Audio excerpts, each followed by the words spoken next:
اپنے ارد گرد گھیرا بنایا، آپ اور آپ کے مریدین تھے، ایک پتھر بھی اس دائرے کے اندر داخل نہیں ہوتا۔ اللہ جس کی مدد فرما ہے میرے عزیزو، اس نے اپنی طاقت و قوت سے ہوا میں اڑنے کا عمل دکھایا۔ ہوا میں اڑنے کا عمل سرکار غریب نواز کی لکڑی کی جو کھڑاؤں تھی، چپل نالین، آپ نے اسے حکم دیا اور کھڑاؤں اوپر اڑی اور اس کے سر کو مارتے ہوئے نیچے لے آئی۔ ابھی آخری بات تھی، اس نے ہر طرح کے حربے اپنا کر دیکھ لیے۔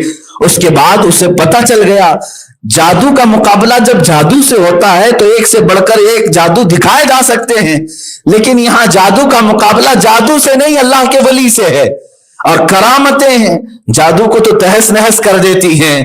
اجے پال جوگی تھک ہار کر کے کہا، میں ہند کا سب سے بڑا جادوگر ہونے کا فخر رکھتا تھا، مگر تمہارے جیسی طاقت میں نے آج تک نہیں دیکھی، اور سب کے سامنے تمہاری چپلوں نے مجھے نیچے اتارا ہے، تو پھر اگر غریب نواز کا ہاتھ پڑے تو پتہ نہیں کہاں تک چلے جائے، پیر پڑے تو پتہ نہیں تحت الثری میں پہنچ جائے۔ اس نے اسی وقت سرکار غریب نواز رضی اللہ تعالیٰ عنہ کی بارگاہ میں شرف اسلام سے وابستہ ہوا اور بیعت بھی کیا۔ آپ نے اس کا نام عبداللہ بھی رکھا۔ سرکار غریب نواز رضی اللہ تعالیٰ عنہ کے مقابل میں جو آئے اور وہ سب دائرہ اسلام میں داخل ہوتے رہے۔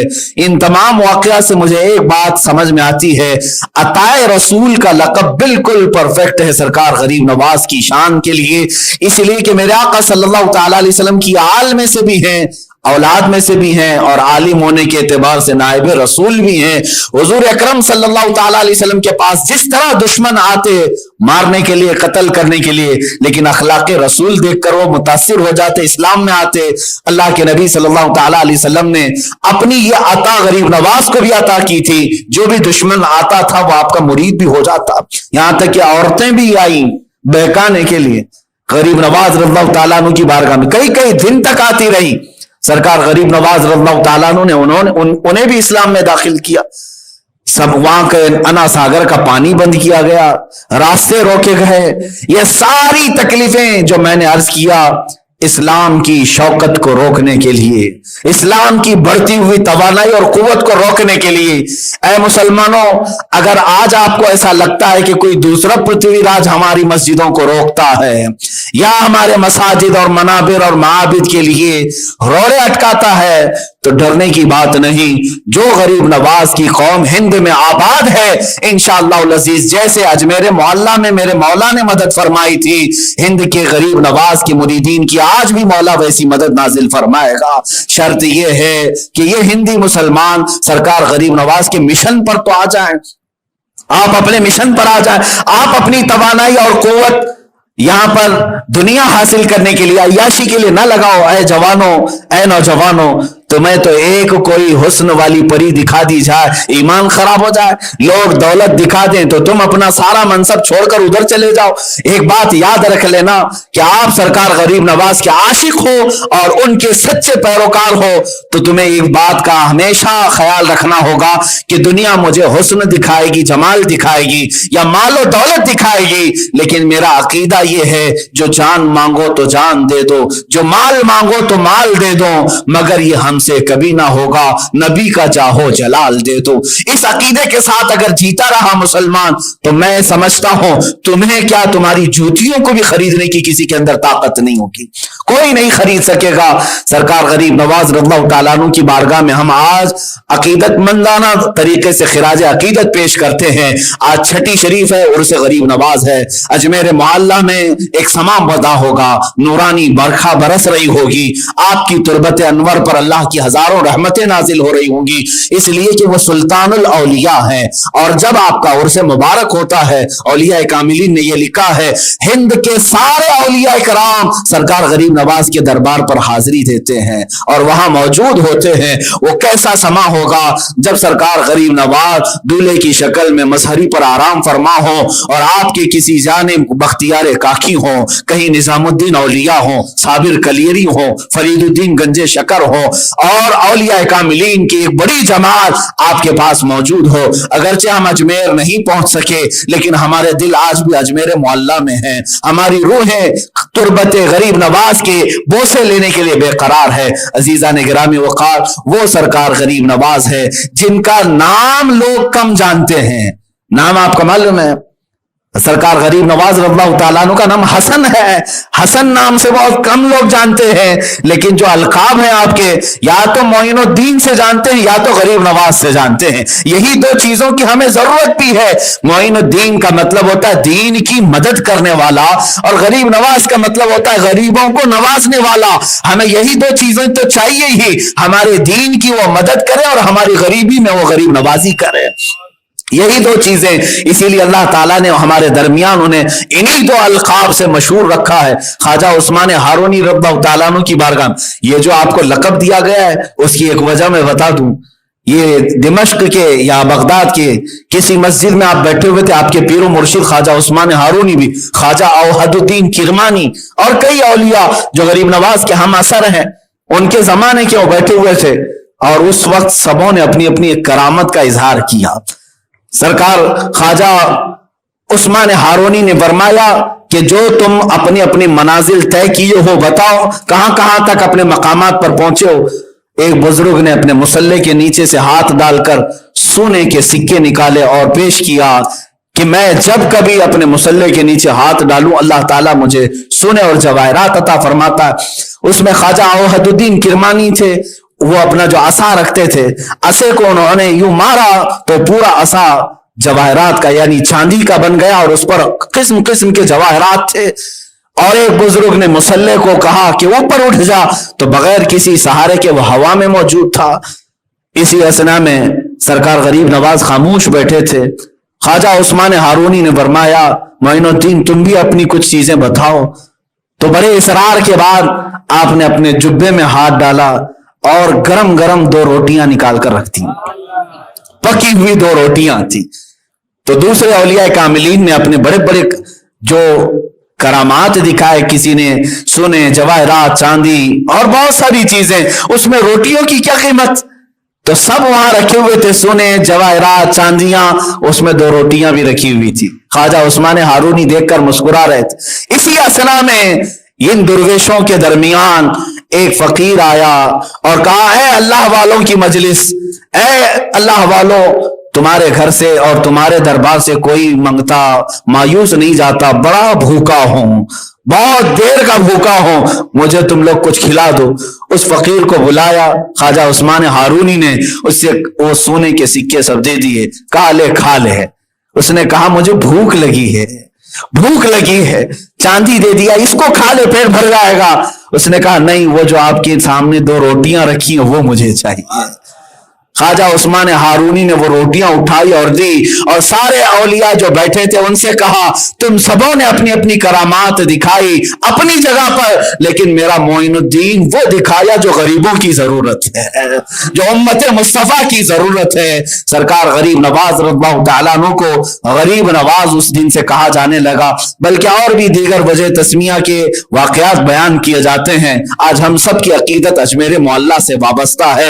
اے مسلمانوں, آخری میں آپ سب کو یہ نصیحت کرنا چاہوں گا, اب ہندوستان کا ماحول خراب کرنے کی کوششیں کی جا رہی ہیں. کچھ لوگ زہر اگل رہے ہیں, کچھ سادھو سنت پنڈت جنہوں نے سرکار غریب نواز کی شان میں گستاخیاں کی, میں ان کی سخت ترین مذمت کرتا ہوں اور انتظار کرتا ہوں چند دنوں کے بعد تمہارا بھی وہی حال ہوگا جو پرتھوی راج کا ہوا تھا, یا تو پھر انتظار کرو کہ کوئی کھڑاؤ آئے جو تمہارے سروں پر بھی پڑے.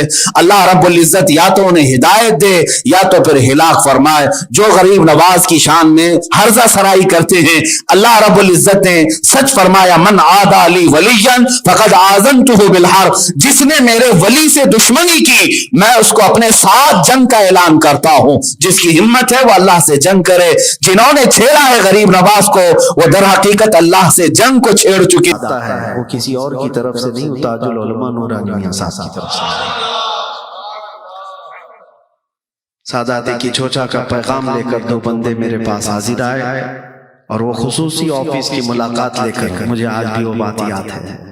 میں نے واپس وہیں بیٹھ کر کے تحریر بھی لکھ کر دی تھی, پہنچی یا نہیں پہنچی معلوم نہیں.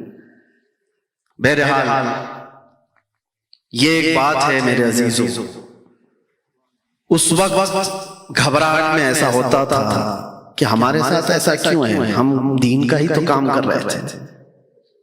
میں نے ایک حدیث پڑھی، اس کے بعد سے پھر یہ سب چیزیں بھول گیا۔ حضرت ابو جندل کی بات میں کہہ رہا ہوں، کفار مکہ، مشرکین مکہ نے 6 سال تک قید میں رکھا، اور حضور ہجرت کر کے چلے بھی گئے۔ 6 سال کے بعد حضور تشریف لائے۔ کتنے سال ہو گئے؟ 12 سال ہو گئے۔ ایک بندہ قید میں ہے، اور اس کے بعد نبی پاک صلی اللہ علیہ وسلم حدیبیہ کے موقع پر مقام پر پہنچے، عمرہ کرنے کے لیے آئے، اور اس وقت مکہ کے کفار و مشرکین عمرہ کرنے نہیں دینا چاہتے۔ ایگریمنٹ ہوتا ہے، صلح حدیبیہ ہوتی ہے۔ اس ایگریمنٹ کے جو بند تھے، جو عقود تھے، اس میں سے پہلی چیز یہ بھی تھی کہ ہماری طرف سے کوئی آدمی بھاگ کر مدینے جائے تو آپ اسے واپس کریں گے، اور مدینے کا کوئی شخص بھاگ کر ہمارے پاس آیا تو ہم واپس نہیں کریں گے۔ یہ مان لی گئی تھی یہ شرطیں، جو ٹرمز اینڈ کنڈیشنز بنے تھے نا ایگریمنٹ کے، اس میں یہ چیز تھی۔ اللہ کے نبی صلی اللہ تعالی علیہ وسلم اس کو مان لیے تھے، لیکن ابھی دستخط نہیں ہوئی تھی دونوں کے درمیان، قریش اور حضور کے درمیان، مکہ کے کافروں اور حضور کے درمیان ایگریمنٹ۔ اسی اثنا میں وہ ابو جندل صحابی جو سالوں سے جیل میں تھے، دروازہ توڑ کر نکل آیا ہے۔ میں جانتا ہوں ایک قیدی کو اگر باہر کی صرف ہوا بھی مل جائے، اس کی زندگی کچھ اور ہی لگتی ہے۔ اس کے لیے اس سے بڑی نعمت نہیں ہے، اس سے بڑی نعمت کوئی وہ محسوس بھی نہیں کرتا۔ جانتے ہو گھر کے کھانے کا ایک لقمہ قیدی کو ملتا ہے تو 1 مہینے تک دعا کرتا ہے۔ ہاں، یہ دیکھی ہوئی بات میں بتا رہا ہوں، ایک لقمہ مل جائے گھر کا۔ ایسے حالات میں اگر کوئی دروازہ توڑ کر جیل سے باہر آ گیا، اور 1400 کے قریب صحابہ حدیبیہ کے موقع پر وہاں موجود ہیں، سب میں آ کر مل گئے، زخم دکھا رہے ہیں اپنے پیٹھ کے، کافروں نے کتنا مارا، ظالموں نے کتنا مارا، اتنے سالوں سے قید میں، صحابہ نے گلے لگا لیے، آ گیا ہمارا بھائی ہمارے ہاتھ۔ سوچو اپنا بندہ جب کوئی اپنے پاس آ جائے اور قیدی بھی چھوٹ کر کے اپنوں میں چلے جائے تو وہ دنیا الگ ہو جاتی ہے۔ لیکن کافروں کو جیسے ہی پتا چلا، کافروں کو پتا چلا کہ ہمارا ایک قیدی چھوٹ کر کے گیا ہے مسلمانوں کے پاس، تو آئے حضور صلی اللہ علیہ وسلم کے پاس، کہنے لگے کہ ہمارا اور آپ کا جو ایگریمنٹ ہوا ہے، ہمارا کوئی بندہ بھاگ کر آپ کے پاس جائے گا تو آپ اس کو واپس کریں گے، تو اس ایگریمنٹ کے بیس پر آپ ہمارے قیدی کو واپس کیجیے، جو چھوٹ کر کے ہمارے پاس سے گیا ہے اس کو واپس کیجیے۔ حضور نے کہا کہاں ہے ابو جندل؟ صحابہ نے ان کو چھپا دیا، کہا نہیں کیسے دیں گے، ہمارا اپنا بھائی چھوٹ کے آیا ہے۔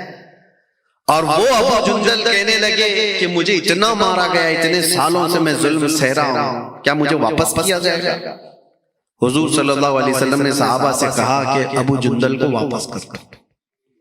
یہ کیسی بات تھی میرے عزیزو، ظاہراً کسی کو لگے گا یہ کیسا انصاف ہے، لیکن وہ رحمت للعالمین ہے، وہ رحمت للعالمین ہے، کوئی کام رحمت کے بغیر تو نہیں کرتے۔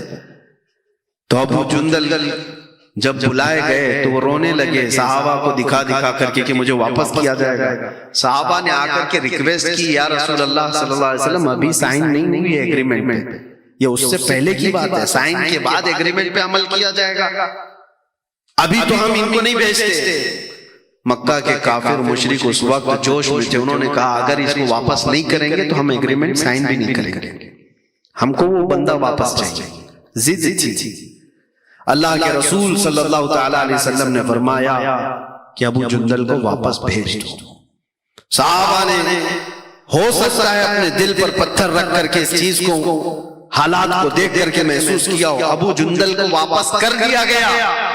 میں یہ سوچتا تھا کسی بندے کو 12 سال کے بعد حضور واپس گئے، جیل میں چلے جاؤ، واپس چلے جاؤ قید میں، ایسا کیا ہو سکتا ہے؟ اس برداشت کی طاقت کتنی ہونی چاہیے اس بندے کے اندر، کتنا سہنے کی طاقت ہونی چاہیے۔ پھر میں نے محسوس کیا کہ حضور پاک صلی اللہ تعالی علیہ وسلم نے ان کو جو واپس کیا وہ کس لیے؟ چاہتے تو اس کو رکھ لیتے، ان کے لیے جنگ بھی ہو سکتی تھی، نہیں میرے عزیزو، بات یہ تھی کہ ان سزاؤں کو سہنے کے بعد پھر اگر اور اسٹرگل کرنے کی ہمت ہے اور طاقت ہے تو یہی تمہارا ایمان ہے۔ اور یہاں بات جیل کی اور سزا کی نہیں تھی۔ اللہ کے نبی صلی اللہ علیہ وسلم نے فرمایا لا یؤمن احدکم حتی یکون ہواہ تبعا لما جئت بہ، اس وقت تک تم میں سے کوئی مومن نہیں ہو سکتا جب تک کہ اپنی خواہشات کو میری مرضی کے مطابق نہ کرنا۔ جب تک رسول اللہ صلی اللہ علیہ وسلم کی مرضی کے مطابق تمہاری زندگی نہیں بنتی، اس وقت تک تم پورے مومن نہیں کہلائے جا سکتے۔ ہو سکتا ہے تمہاری مرضی ہو آزاد جینے کی، میرے مصطفیٰ کی مرضی ہے کہ تو قید میں جیے، قید کو اگر پسند کر لیا تو تو مومن کامل ہے۔ اپنے آرام کو، اپنے کمفرٹ زون کو قربان کیا اگر حضور کی مرضی کے لیے، تو یہ ایمان ہے۔ اور اس کے بغیر میرے عزیزوں کو ایمان نہیں ہے۔ اسی کو میں کہہ رہا تھا، زندگی کا پورا دار و مدار اس بات پر ہے، وہ جو نہ تھے تو کچھ نہ تھا، اور وہ جو نہ ہو تو ہماری زندگی کا ہر فیصلہ جب بھی آئے حضور پاک صلی اللہ تعالی علیہ وسلم کی ذات پاک کو اس میں ملحوظ رکھو۔ آپ کو پتا ہے ہماری خواہشات کیا کیا چاہتی ہیں، بہت کچھ ہے، لیکن جب تک اسے قربان نہیں کرتے اس وقت تک ایمان کے درجے کو نہیں پہنچ سکتے۔ مدینہ طیبہ میں ایک صحابی ہیں، حضور کی بارگاہ میں آئے، نوجوان ہیں، کالا رنگ ہے، کہا یا رسول اللہ کوئی شادی نہیں کرتا مجھ سے، کہیں شادی ہوتی نہیں ہے میری، غریب بھی ہوں۔ نبی پاک صلی اللہ تعالی علیہ وسلم جب دریائے رحمت جوش میں آئے، وہ جسے جو چاہے عطا کرے، جیسا چاہے عطا کرے۔ حضور صلی اللہ تعالی علیہ وسلم نے فرمایا میں تیری شادی کرواتا ہوں، میں کرواتا ہوں۔ کہا کہ میرے ایک انصار صحابی، جاؤ ان کے گھر، ان کی بیٹی بڑی خوبصورت ہے، کہنا کہ میں نے تمہیں پیغام بھیجا ہے تمہارے نکاح کا۔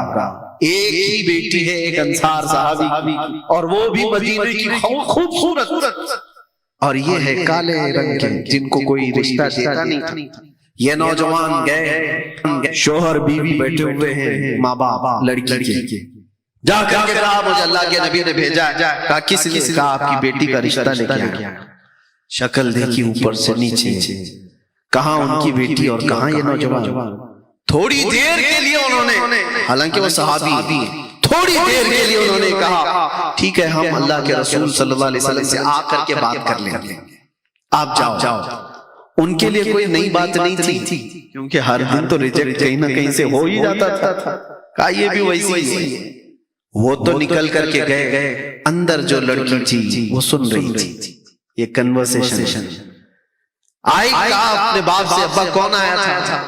کہا ایک نوجوان آیا تھا۔ کیا لے کر آیا؟ کہا تیرے شادی کا پیغام لے کر آیا۔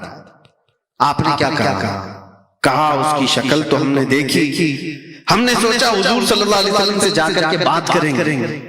میرے عزیزو مدینے کی لڑکی ہے، مدینے کی نوجوان خاتون ہے، اپنے باپ سے کہتی ابا آپ نے صرف اس کی شکل کو دیکھا، بھیجنے والے کی شکل کو نہیں دیکھا، آمینہ کے لال کو نہیں دیکھا، کس نے بھیجا تھا؟ بابا اسی وقت جھاگ گئے، کہا کہ بیٹی نے کہا، ورنہ تو بیٹیاں پہلے ہی سے منہ مسور لیتے، ابا کس سے کر رہے ہو؟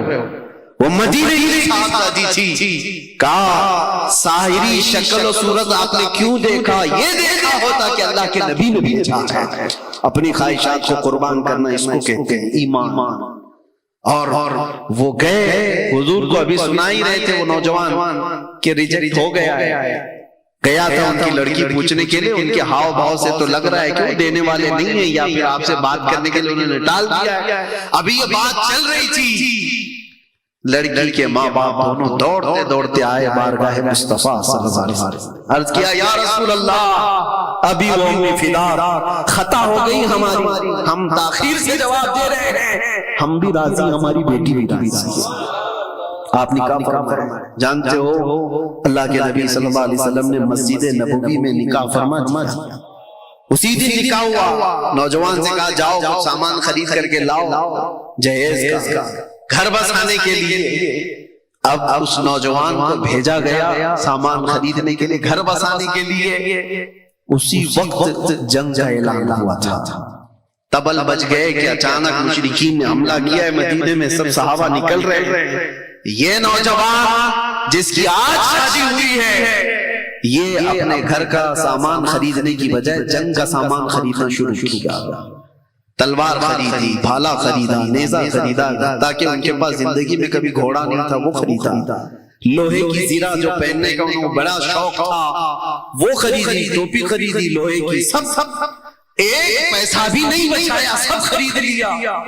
کوئی ان سے کہتا کہ آج جنگ ہو رہی ہے، تھوڑا سا جنگ کا سامان خرید لیتے اور باقی شادی کے لیے رکھ لیتے. نہیں، یہ وہ لوگ ہیں جن کے لیے قرآن کہتا ہے من المؤمنین رجال صدقوا ما عاهدوا الله علیہ. یہ وہ لوگ ہیں سارا سامان جنگ کا خریدا، میدان جنگ میں پہنچ بھی گئے، جنگ چل رہی ہے گھمسان کی. اللہ کے رسول صلی اللہ علیہ وسلم دور بیٹھے منظر دیکھ رہے تھے. اپنے کچھ صحابہ کو بلایا اور کہا کہ ایک نوجوان بڑی بہادری سے لڑتا ہوا نظر آ رہا ہے، کون ہے یہ؟ صحابہ اس کے پیچھے لگ گئے. دیکھ کر کہا کہ یا رسول اللہ یہ مدینے کا نہیں لگتا، ہم میں سے تو کوئی ہے نہیں، ہم اس کو نہیں پہچانتے، کوئی اور ہوگا. حضور مسکرائے، کہا کہ تم نہیں جانتے ہو میرا عبداللہ اسود ہے، اس کی کالی کالی کونیوں سے میں پہچان رہا ہوں. اس کو آج شادی کا سامان خریدنے کے لیے بھیجا تھا، اس نے سارا مال خرچ کر کے جنگ کا سامان خرید لایا ہے. شام ہونے سے پہلے جب جنگ ختم ہوئی، حضور پاک صلی اللہ تعالی علیہ وسلم میدان میں تشریف لائے تو یہ خبر دی گئی کہ یا رسول اللہ آج کا وہ دولہا شہید ہو چکا ہے. اللہ اکبر. وہ جو نوجوان جس کی آج شادی ہوئی ہے میدان جنگ میں سویا ہوا ہے. جب نبی پاک وہاں سے گزر رہے تھے وہاں بیٹھ گئے اور عبداللہ اسود کا چہرہ لے کر اپنی گود میں رکھا اور ان کے چہرے سے دھول کو صاف کیا اور پھر یہ آیت پڑھنے لگ گئے من المؤمنین رجال صدقوا ما عاهدوا الله علیہ. مومنوں میں سے کچھ وہ لوگ ہیں جنہوں نے اللہ سے کیا ہوا وعدہ پورا کر کے دکھا دیا کہ وہ ایمان کی اعلیٰ مثال ہے. اپنی زندگی کچھ نہیں ہے، حضور کی وفا سب کچھ، اس پر سب کو آپ عدالت رکھو. ایک صحابی انس بن نزیر، ہمارے سارے رشتے میرے عزیزوں ایک بات یاد رکھنا، میں نے جملہ شروع کیا تھا کہاں سے، وہ جو نہ ہو تو، سارے رشتوں میں اس بات کو یاد رکھنا، وہ جو نہ ہو تو وہ ماں بھی کچھ نہیں لگتی، باپ بھی کچھ نہیں لگتا، بیٹا بھی کچھ نہیں لگتا اگر رشتہ حضور سے نہ ہو. اگر حضور پاک صلی اللہ تعالی علیہ وسلم کی نسبت سلامت نہیں تو پھر کوئی رشتہ ہی نہیں ہے. انس بن نزیر ایک جوان صحابی اور حضور پاک صلی اللہ تعالی علیہ وسلم کے رازدار صحابی، حضور اپنے راز شیئر کرتے تھے، سیکریٹ باتیں حضور پاک صلی اللہ علیہ وسلم، جنگوں کی تدبیریں ان سے بات کرتے تھے. لیکن ہوتا ہے جوانی میں انس بن نزیر کو بہت زیادہ عشق تھا ان کی بیوی سے. ہاں ان کی شادی ہوئی تھی اور بیوی سے عشق کرتے تھے، بہت محبت کرتے تھے، بہت زیادہ محبت رکھتے تھے. ایک دن ان کے گھر میں حضور قیام کر رہے، مکہ سے ایک قاصد آیا، کچھ پیغام لے کر کے آیا. جنگ کی تیاری چل رہی ہے، مکہ والے فلاں پلاننگ کر رہے ہیں. ایک خط تھا، ایک لیٹر تھا جو حضور صلی اللہ تعالی علیہ وسلم کو مکہ کے قاصد نے لا کر دیا. حضور نے حضرت انس بن نزیر سے کہا پڑھو. پڑھ کے سنایا اور حضور نے کہا یہ میرا اور تیرا راز ہے، کسی کو معلوم نہیں ہونا چاہیے، بند کر دو، اس کے باہر یہ خبر نہیں جانی چاہیے. کہا یا رسول اللہ صلی اللہ علیہ وسلم آپ کی عزت کی سلامتی، آپ کے راز کی سلامتی میری جان سے بڑھ کر کے. حضور تشریف لے گئے. جب رسول پاک چلے گئے بیوی اندر سے آتی ہے، کہتی ہے انس اللہ کے رسول صلی اللہ تعالی علیہ وسلم گھر میں آئے تھے، کیا بات چل رہی تھی؟ تو انس بن نزیر نے کہا بات جو بھی چل رہی تھی وہ میں بتا نہیں سکتا، میرا اور رسول اللہ کا مسئلہ. بیوی نے کہا تم مجھ سے اتنا عشق کرتے ہو، اتنی محبت کرتے ہو، کیا مجھے شیئر نہیں کر سکتے؟ کہا نہیں، اس میں کوئی شیئر نہیں، یہ حضور پاک صلی اللہ تعالی علیہ وسلم کی بات ہے. تو بیوی نے ہنس کر کے کہا نہیں بتاؤ تو نہیں بتاؤ، میں نے سن لیا ہے پوری بات، دیوار کے پیچھے سے میں نے سن لیا ہے، مکہ کا قاصد آیا ہے، جنگ کی پلاننگ اس میں لکھی ہوئی ہے، لیٹر آپ نے پڑھ کے سنا ہے، میں سن لیا. اتنا سننا تھا، انس بن نزیر کھڑے ہو گئے اور سیدھے اپنی بیوی کا گلا پکڑ لیا، سیدھے گلا پکڑ لیا. کہا اس وقت تک نہیں چھوڑوں گا جب تک میرے مصطفیٰ نہ کہتے. گلا پکڑ کر گردن پکڑ کر لے کے چلے حضور پاک صلی اللہ علیہ وسلم کے پاس. نبی پاک صلی اللہ تعالی علیہ وسلم نے دیکھا کیا ہوا، اپنی اس سب سے زیادہ محبت کرنے والی بیوی کو پکڑ کر کے لائے. حضور نے پوچھا کیا ہوا؟ کہا یا رسول اللہ اس لیے لے کر کے آیا، آپ کا حکم تھا کہ میرا راز کسی پر افشا نہ کریں. میں نے کوئی افشا نہیں کیا، لیکن غلطی سے اس نے سن لیا ہے دیوار کے پیچھے سے. اگر آپ کا حکم ہو تو گلا دبا دو اور راز ختم ہو جائے. یہ جو انفارمیشن لیک ہو رہی ہے بند ہو جائے، ختم ہو جائے. اگر آپ کا حکم ہو. حضور پاک مسکرائے اور کہا نہیں انس، جیسے تم میرے صحابی ہو تمہاری بیوی بھی میری صحابیہ ہے، وہ بھی راز کی حفاظت کرے گی، چھوڑ دو. اور انہوں نے ہاتھ چھوڑ دیا اور پھر مسکرا کر اپنی بیوی سے ملتے ہیں. جیسے پہلے عشق تھا ویسے ہی عشق ہے، لیکن جب بات نبی پاک کی آئے تو پھر کوئی رشتہ ہی نہیں ہے. وہ جو نہ تھے تو کچھ نہ تھا، وہ جو نہ ہو تو سارے رشتوں کا اسی بات پر اثر آپ کو دیکھنے کو ملے تو وہ ایمان ہے، وہ ایمان ہے. اور اگر آپ دوسرے رشتوں کو اہمیت دیتے ہو، دوسری باتوں کو اہمیت دیتے ہو، جیسے کہ امام غزالی نے جو فرمایا مردہ ہیں یا لوگ زندہ ہیں، یہ دیکھنا ہو تو ان کے سامنے اپنے نبی کی بات کر کے دیکھو. اگر ان کے چہرے کھل جاتے ہیں تو کرنٹ لگا ہوا ہے اور زندگی ہے ان کے اندر. اور اگر کوئی حرکت ہی نہیں ہوتی تو جیسے میں نے کہا مردے کو 1000 واٹ کا کرنٹ بھی لگاؤ حرکت نہیں ہوگی، ہو سکتا ہے اور کالا ہو جائے، جل کے اور کالا ہو جائے. حضور پاک کی محبت کی بات زندوں میں کی جائے تو حرکت آتی ہے. اسی لیے نعرے ہمارے یہاں لگتے ہیں زیادہ، حرکت ہماری یہاں زیادہ ہوتی ہے. کیوں؟ یہ زندگی کی علامت ہے، اور اللہ کرے کہ یہ زندگی ہمیشہ سلامت رہے.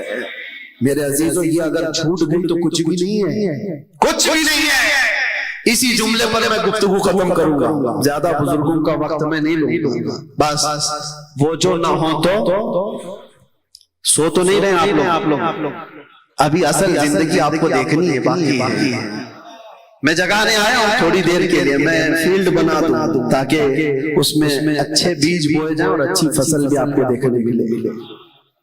آپ اس بات کو پھر سے دہرائیں، وہ جو نہ ہو تو زندگی میں بھی وہ جو نہ ہو تو، ہماری مسجدوں میں بھی وہ جو نہ ہو تو، اذانوں میں بھی وہ جو نہ ہو تو، نمازوں میں بھی وہ جو نہ ہو تو، ارے قبر میں بھی وہ جو نہ ہو تو، حشر میں بھی وہ جو نہ ہو تو کہیں کام نہیں چلنے والا ہے. وہ جو نہ ہو تو کچھ نہ ہو.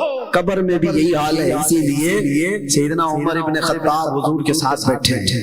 رسول پاک صلی اللہ تعالی علیہ وسلم قبر کے حالات بتا رہے ہیں کہ جب مردے کو دفن کر دیا جائے گا، فرماتے میرے آقا یاتیانی ملکانی عینانی ازرقانی، 2 فرشتے آئیں گے ایسے جن کی نیلی آنکھیں ہوں گے، کالا چہرہ ہوگا، جھنجھوڑ کر اٹھائیں گے، پوچھیں گے تیرا رب کون ہے، تیرا دین کیا ہے. یہ سوالات اس کے لیے اتنے سخت ہو جائیں گے کہ بہت سارے لوگ جواب جلدی دے نہیں پائیں گے. یہ قبر کے حالات حضور بیان کر رہے تھے. توجہ حضرت عمر سے حضور نے پوچھا، عمر تمہاری قبر میں جب یہ فرشتے آئے تب کیا کہو گے؟ توجہ ہے، تمہاری قبر میں جب فرشتے آئیں گے تب کیا کہو گے؟ وہ فرشتے ایسے نہیں ہیں کہ رشوت لے کر کسی کو چھوڑ دیں گے یا کسی کا کوئی تعلق بتا کر کے وہ چھوڑ دیں گے، وہ اپنی ڈیوٹی پوری کر رہے ہوں گے. فرشتوں کا درد تو رہے گا ہی سب کو.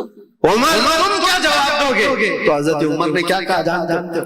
حضرت عمر حضور سے پوچھتے ہیں یا رسول اللہ صلی اللہ علیہ وسلم، پہلے آپ مجھے یہ بتا دیں آج جو میں آپ سے محبت کرتا ہوں کیا یہ محبت مرنے کے بعد قبر میں بھی باقی رہے گی؟ حضور نے فرمایا دنیا والوں کی محبت ختم ہو جائے گی، مجھ سے جو محبت کرتا ہے وہ حشر تک باقی رہے گی، قبر میں بھی باقی رہے گی، حشر میں بھی باقی رہے گی. تب حضرت عمر فاروق جھومنے لگ گئے اور کہا یا رسول اللہ اگر یہ محبت باقی رہے گی تو قبر میں جو بھی ہوگا میں نپٹ لوں گا، جو بھی ہوگا میں نپٹ لوں گا. کیوں یا رسول اللہ؟ صحابہ کا یہ نعرہ تھا کل مصیبت بعدک جلل یا رسول اللہ، اے اللہ کے رسول اگر آپ ہمارے ساتھ ہیں تو پھر ہر مصیبت چھوٹی ہے، ہر مصیبت ہلکی ہے. آپ اندازہ کرو یہ دولت اگر تمہارے ساتھ ہے تو یہاں پر بھی آرام سے جی پاؤ، قبر میں بھی جی پاؤ، قبر میں بھی سکون سے رہ پاؤ، اور حشر کی بات تو حشر کی ہے، عرش حق ہے مسند رفعت رسول اللہ کی، دیکھنی ہے حشر میں عزت رسول اللہ کی۔ آپ اللہ کے نبی صلی اللہ تعالیٰ علیہ وسلم سے بے حد محبت کرتے ہیں، دنیا میں جب محبت کرتے تھے تو اسی لیے قیامت کے دن بھی بے فکر وہ رہے گا بندہ۔ ایک بات یہ بھی بتا دوں، وہ جو نہ ہو تو سمجھ میں آ رہی ہے بات، وہ جو نہ ہو تو آپ کو پتہ ہے قبر میں جو سوالات ہوتے ہیں، یہاں تو مجھے آج پہلی بار یہ اتفاق ہے، نقطہ دان نقطہ رساں ایسے خطیب کے سامنے، جہاں پتہ نہیں ہماری آنکھیں کھولنے سے پہلے ان کی زبان بہت کھلی ہوئی تھی، زندگی میں ہماری آنکھیں بھی نہیں کھلی تھی جب آپ کی زبان کھلی ہوئی تھی، اور پوری امت کو بیدار کر رہے، جگا رہے تھے۔ میں چھوٹی سی بات آپ کے سامنے عرض کر رہا ہوں، قبر میں 3 سوالات ہوتے ہیں، پتہ ہے آپ کو، اور یہ آلریڈی لیک ہے، صاحب پتہ ہے کسی کو، کوئی امتحان ایسا بھی ہوتا ہے جس کے کوشچن پہلے سے لیک ہو گئے، پہلے سے لیک ہے، اس کے باوجود بھی لوگوں کو پریشانی ہو سکتی ہے وہاں، تو یہ مت سمجھنا کہ رٹا مار کے جاؤں گا قبر میں جلدی جلدی بول لوں، بہت سارے تو وہ ہوں گے۔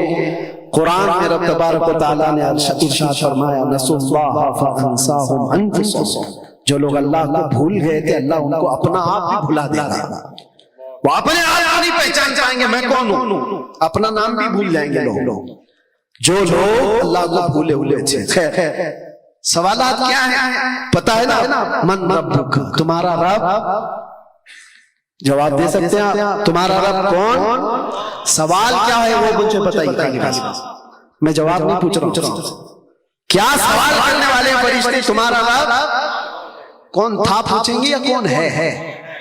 پھر سے بولیے، تمہارا رب، ہاں قبر میں یہی پوچھیں گے تمہارا رب کون ہے، اور دوسرا سوال ہے ما دینک، تمہارا دین کیا، یہ نہیں پوچھتے تمہارا دین کیا تھا، کیا پوچھا جا رہا ہے، تمہارا رب کون ہے اور تمہارا دین کیا ہے، یہ 2 سوال تو ٹھیک ہے، قبر میں ہر ایک سے ہی پوچھا جا رہا ہے۔ تیسرا سوال ڈیفرنٹ، ما کنت تقول فی حق ھذا الرجل، حضور کو دکھا کر کے پوچھیں گے ان کے بارے میں کیا کہتا تھا،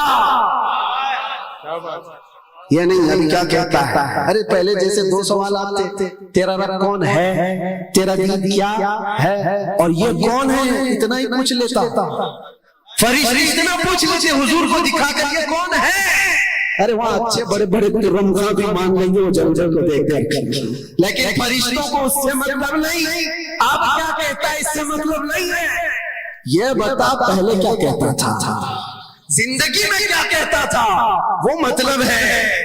اسی لیے حضور پاک صلی اللہ تعالیٰ علیہ وسلم کو دیکھ کر اس وقت سب کو پہچان لیں گے یہ کون ہے، لیکن فرشتوں کو اس جواب سے مطلب نہیں، اگر اس وقت فرشتے یہ پوچھتے یہ کون ہے تو جواب دیتا ہے اللہ کے رسول ہیں، نہیں، فرشتے کہتے بتا تو دنیا میں کیا کہتا تھا ان کے بارے میں، یہی سوال ہے جو ہماری پوری سنت کو کھڑا کیا ہوا ہے۔ عاشق رسول کر کہے گا اے فرشتوں یہ کون ہے تم پوچھ رہے ہو، یا یہ پوچھ رہے ہو ان کے بارے میں کیا کہتا تھا، تو میں تو یہ کہتا تھا سرور کہو کہ مالک و مولا کہو تجھے، باغ علی کا گل زیبا کہو تجھے، اللہ رے تیرے جسم منور کی تابشی، اے جانے جامے جانے تجلا کہو تجھے، تیرے تو وصف ہے تناہی سے ہیں بری، حیران ہوں میرے شاہ میں کیا کیا کہو تجھے، لیکن غزانے خانے سخنی سے کر دیا، خالق کا بندہ خلق کا آقا کہوں تجھے، فرشتوں مجھ سے پوچھتے ہو میں دنیا میں کیا کہتا تھا، تو میں یہ کہتا تھا سب سے اعلیٰ و اولا ہمارا نبی، سب سے بالا و اعلیٰ، بجھ گئی جس کے آگے سبھی مشعلیں، شمع وہ لے کر آیا ہمارا نبی۔ فرشتوں میں یہ کہتا تھا حضور کے بارے میں خلق سے اولیاء، اولیاء سے رسل، اور رسولوں سے ہمارا نبی، ملک کونین میں انبیاء تاجدار، تاجداروں کا آقا ہمارا نبی۔ نبی جس کے تلووں کا دھون ہے حیات ہے وہ جان مسیحا ہمارا نبی. اے فرشتوں دنیا میں یہ کہتا تھا کون دیتا ہے دینے کو منہ چاہیے دینے والا ہے سچا ہمارا. دنیا میں یہ کہتا تھا اے فرشتوں میں دنیا میں یہ کہتا تھا جس طرح اٹھ گئی دم میں دم آ گیا اس نگاہ عنایت پہ لاکھوں سلام. میں دنیا میں ان کے بارے میں یہ کہتا تھا ہاتھ جسم تو اٹھا غنی کر دیا مجھے بہرے سماحت پہ لاکھوں سلام. میں دنیا میں ان کے بارے میں یہ کہتا تھا جس کے ماتھے شفاعت کا صحرا رہا اس جبین سعادت پہ لاکھوں سلام.